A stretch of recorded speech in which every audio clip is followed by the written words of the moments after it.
let me address something which is, I guess, common with this audience, and it will be common for our viewers who will be watching the show later. The fear of attachment and the fear of What are you security. attached to? The I'm attached to microphone? my family, I'm attached to a lot of things, material things in life, and emotional things in life. How does one detach some of their worldly attachments, and especially material attachments? If you want to detach from the world, everything material, including your body, you should jump into the ocean, you're on the coast. This entire nonsense is going on for too long, let me put this to end. If you want to be detached, you must do it efficiently, isn't it? 2 meters of rope can do it. You don't need a philosophy you don't need all kinds of teachings. You want to detach yourself from life, 2 meters of rope can do it for you. I'm asking you, are you here to experience life or to avoid life? That's a question. Are you here to experience life or… So, what is the best way to experience life? You know… No, answer the question. You want to experience life or avoid life? To experience life. Tell me, can you experience anything? Anything, from the simplest thing to the most complex things. Can you experience the food that you eat if you're not involved in that process of eating? Can you experience the people around you if you're not involved? Can you experience the work that you're doing? Can you experience anything in your life unless there is involvement? Where there is no involvement, there is no experience of anything. The more profound your involvement, the more profound your experience of life. So, why do you want to detach?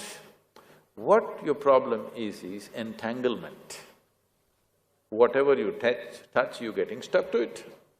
Can you keep the microphone down? No, I'm just checking if you if it's stuck to you.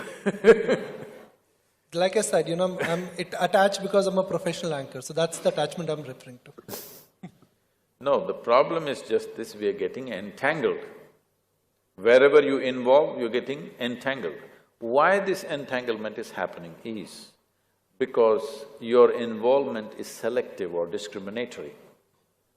Try this and see in your life. When you walk out from here or right here, see if you can look around. All these people, some of them you know, many of them you do not know. Just see if you can look at every face with the same sense of involvement.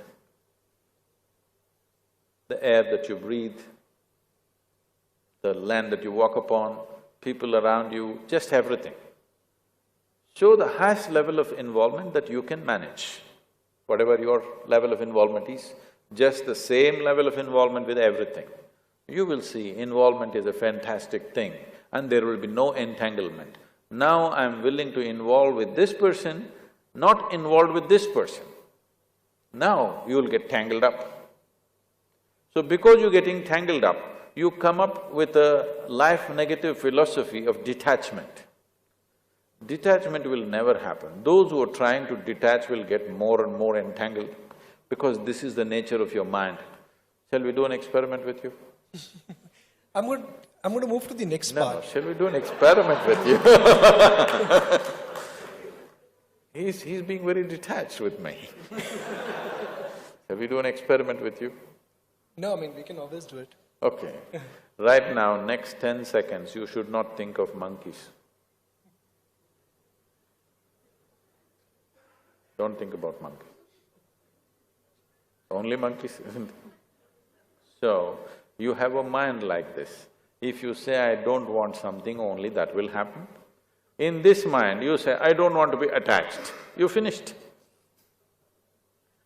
Unfortunately, they're blaming Krishna for this detachment nonsense. Don't listen to the words that are written in a book, we don't know who wrote it. Look at his life, he's involvement in everything, isn't it? Where is detachment in his life? He's absolutely involved, indiscriminate involvement, so there is no entanglement. You know, One of the aspects which all of us want to understand is there is a necessity in life, there is abundance in life, and there is greed in life. Necessity is important because I have compulsions. Abundance is something I thrive to have. Greed is something I don't want. How do I define the necessity in my life? What you want is always a necessity. What somebody wants is greed.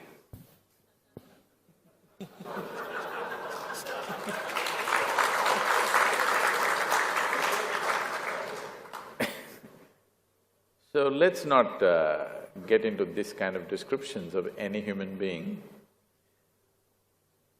The thing is just this, the nature of the individual human being is like this. Wherever you are, you want to be something more. Yes, is it true for everyone? Wherever you are, you want to be something more. If that something more happens, what? Something more. If that something more happens, what? Something more. So you seem to be going in installments towards something. What is that something? Suppose I make you the king or queen of this planet. Are you settled? Don't look at me hopefully, I won't make such a blunder.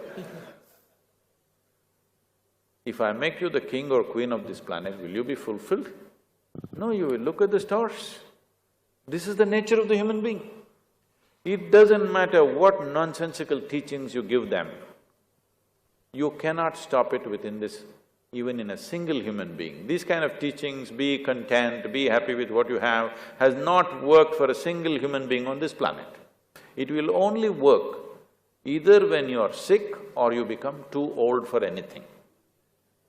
Just suppose today you're down, very ill. You'll say, oh, what I have is enough, I don't need anything more.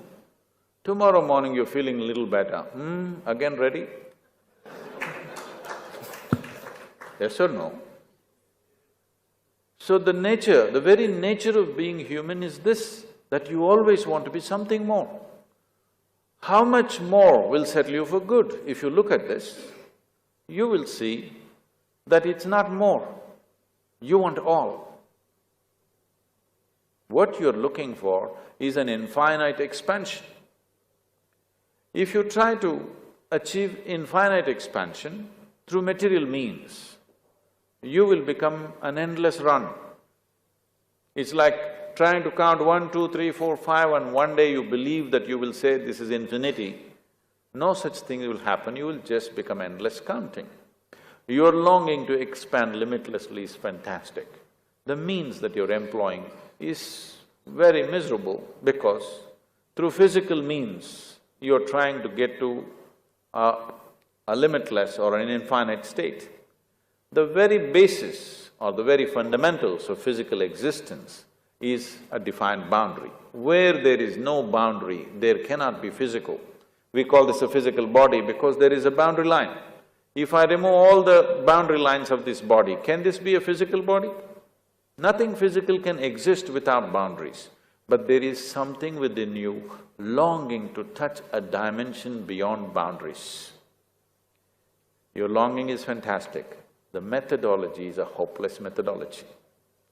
Now, this is not about greed, this is not about conquest, this is essentially a longing to expand because a human being cannot live within the limitations of physical boundaries. We want to expand to a limitless state. If this has to happen, the only way you can be successful is you transcend your physical nature in some way. If your experience of life touches a dimension beyond physicality, only then this will happen. If your experience of life touches a dimension beyond physical nature, then we use this most corrupted word called spirituality. Spirituality does not mean looking up or looking down. It simply means your experience of life has touched a dimension beyond your physical nature.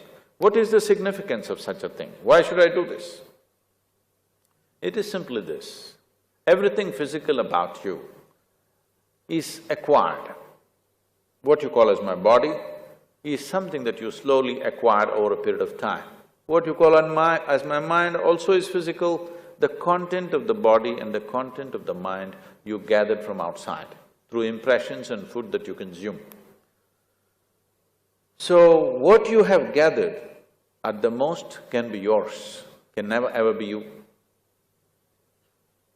The dimension beyond this physical nature is what you're experiencing as myself, but you're not experiencing largely what's happening in most human beings 99% of the time is just physical and psychological drama. Thought and emotion occupies 99% of your existence, isn't it? There is no experience of life as such. Everything is just psychological drama. In this psychological drama, you have pleasant dramas, unpleasant dramas, horror stories, everything happening. But it is all made by you, unfortunately, not consciously made in compulsive reaction to situations in which you exist.